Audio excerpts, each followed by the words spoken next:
사도 바울은 에베소의 크리스천들에게 그의 편지를 끝내면서 하나님의 전신갑주를 입으라고 말하였습니다.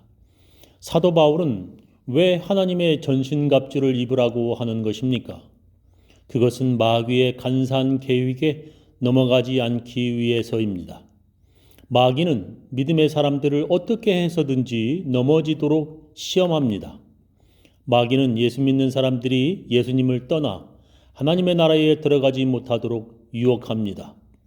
바로 그렇게 마귀의 시험으로 예수님을 떠난 대표적인 사람이 바로 가룟 유다입니다.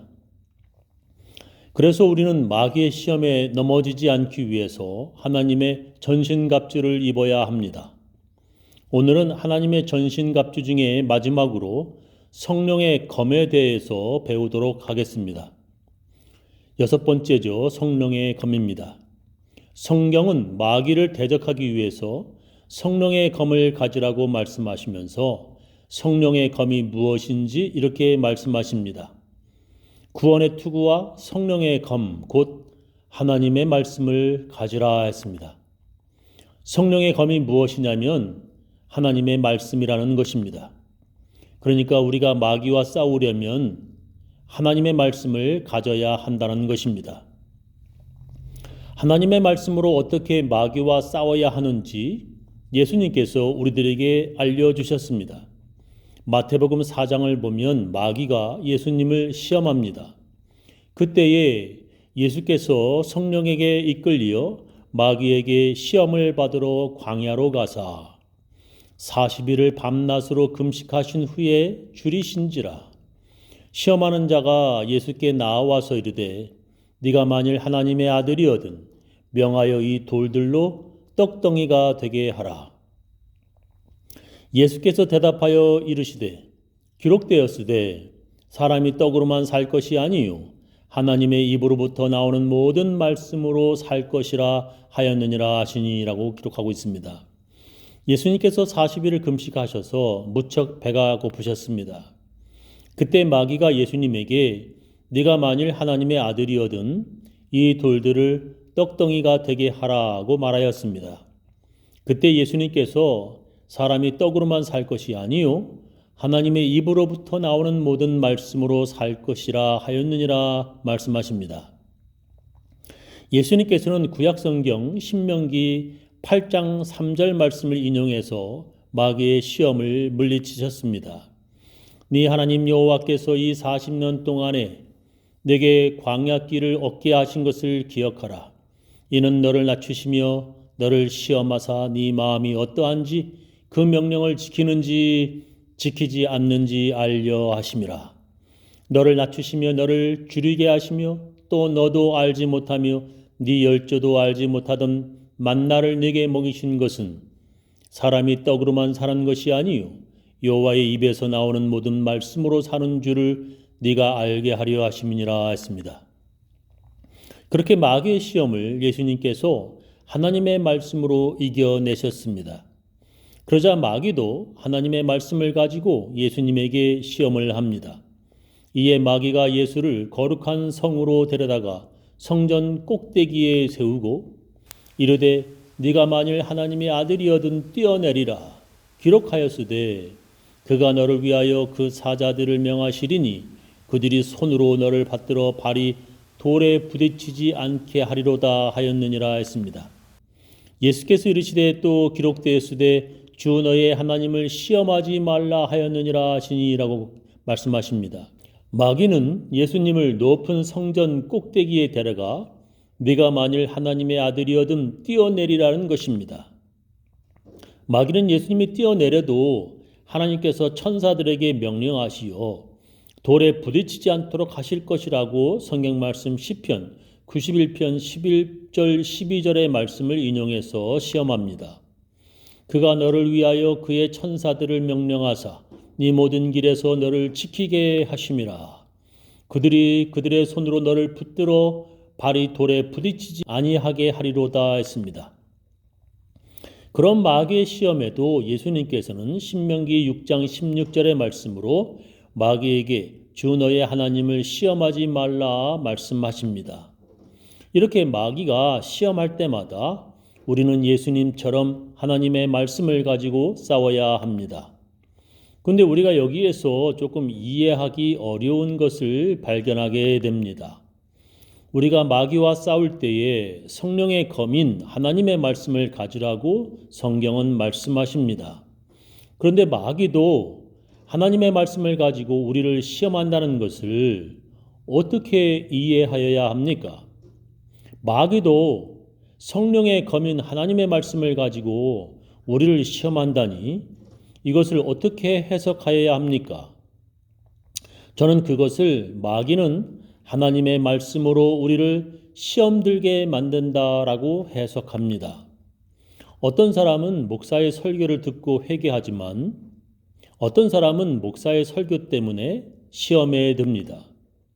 같은 장소에서 같은 시간에 그리고 같은 목사에게서 똑같은 설교를 들어도 어떤 사람은 그 말씀 듣고 회개하지만 어떤 사람은 그 설교 때문에 시험에 듭니다. 성령은 우리를 하나님 말씀을 듣고 회개케 하지만 마귀는 그 하나님의 말씀으로 시험 들게 합니다. 그래서 하나님의 말씀이 성령의 검이 될 수도 있고 마귀의 검도 될 수 있는 것입니다. 하나님의 말씀인 성령의 검은 우리의 더러운 죄를 도려내는 것입니다. 그러나 마귀는 도리어 그 하나님의 말씀인 성령의 검으로 우리를 찔러 시험 들어 죽게 만듭니다. 그래서 우리가 하나님의 말씀을 들을 때 교만하면 그 말씀 때문에 죽을 수도 있습니다. 그래서 하나님의 말씀을 들을 때, 하나님의 말씀을 받을 때 그 사람의 마음의 밭이 아주 중요합니다. 성경에 보면 예수님께서 이렇게 말씀하십니다. 농부가 씨를 뿌리는데 어떤 씨는 사람들이 많이 다니는 길에 떨어지고 어떤 씨는 돌밭에 떨어지고 어떤 씨는 가시밭에 떨어졌는데 아무런 열매를 맺을 수 없었다. 그러나 어떤 씨는 좋은 땅에 떨어져서 많은 열매를 맺었다고 말씀하셨습니다. 예수님께서는 그 비유에 대한 해석으로 이렇게 말씀하십니다. 뿌리는 자는 말씀을 뿌리는 것이라. 말씀이 길가에 뿌려졌다는 것은 이들을 가리킴이니 곧 말씀을 들었을 때에 사탄이 즉시 와서 그들에게 뿌려진 말씀을 빼앗는 것이요. 또 이와 같이 돌밭에 뿌려졌다는 것은 이들을 가리킴이니 곧 말씀을 들을 때에 즉시 기쁨으로 받으나 그 속에 뿌리가 없어 잠깐 견디다가 말씀으로 인하여 환난이나 박해가 일어나는 때에는 곧 넘어지는 자요. 또 어떤 이는 가시떨기에 뿌려진 자니 이들은 말씀을 듣기는 하되 세상의 염려와 재물의 유혹과 기타 욕심이 들어와 말씀을 막아 결실하지 못하게 되는 자요. 좋은 땅에 뿌려졌다는 것은 곧 말씀을 듣고 받아 30배나 60배나 100배의 결실을 하는 자니라고 말씀하십니다. 씨를 뿌린다는 것은 하나님의 말씀을 뿌린다는 것입니다. 똑같은 하나님의 말씀이 뿌려진다 하더라도 그 밭에 따라서 결과가 달라진다는 것입니다. 사람들이 많이 다니는 길에 떨어진다는 것은 말씀을 들었을 때 사탄이 즉시 와서 그들에게 뿌려진 말씀을 빼앗긴다는 것입니다. 말씀을 들을 때에 마음을 빼앗기어 듣지 못하는 사람들이 참 많습니다. 하나님의 말씀을 들을 때 다른 생각을 하여 집중하지 못합니다. 그런 사람들은 교회에 와서 설교가 빨리 끝나기만을 기다립니다. 뭐하러 교회에 나오는지도 모르고 그저 교회 마당만 밟다 집으로 돌아가는 사람들입니다. 그런 사람들은 아무리 교회에 오래 다녀도 아무리 하나님의 말씀을 들어도 믿음이 자라지 않습니다. 그런 사람들은 하나님의 말씀을 항상 마귀에게 빼앗기어 유혹에 너무 쉽게 넘어가는 사람들입니다. 예수님은 돌밭에 뿌려진 사람들에 대해서도 말씀하십니다. 그런 사람들은 말씀을 듣고 기쁨으로 받고 말씀의 은혜를 받습니다. 그러나 조금이나마 그에게 환난이나 박해가 일어나면 곧 넘어지는 자라고 말씀하십니다. 돌밭에는 씨가 뿌리 내리기 어렵습니다. 설교를 들을 때 아멘 아멘 하며 교회에 잘 다니다가 자기 기분을 조금만 상하게 되면 금방 시험 들어 교회를 떠나는 사람들입니다. 자기 감정과 자기 기분에 너무나 충실하여 교회에서 조금만 자존심이 상하면 파르르 떨며 교회를 떠나버리는 사람들입니다. 예수님은 가시밭에 떨어진 사람들에 대해서도 말씀하십니다.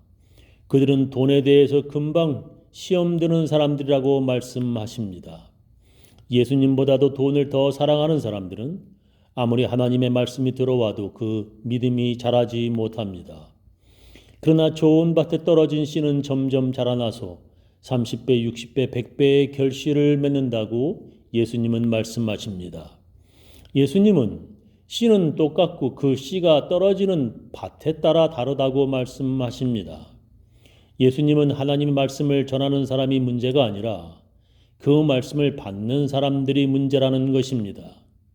그러니까 하나님의 말씀은 누구에게나 똑같이 뿌려지고 똑같이 전해지지만 그 말씀을 받는 사람에 따라서 그 열매가 다르다는 것입니다. 마귀는 우리가 하나님의 말씀을 듣지 못하도록 시험합니다. 마귀는 우리가 들었던 하나님의 말씀을 기억조차 못하게 합니다. 마귀는 우리가 하나님보다 돈을 더 사랑하게 만듭니다.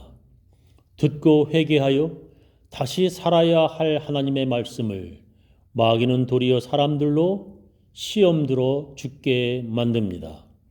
바로 그것이 마귀가 하나님의 말씀을 가지고 우리를 공격하는 것입니다. 하나님의 말씀 들을 때 교만하면 우리가 사는 것이 아니라 도리어 그 말씀 때문에 죽게 됩니다.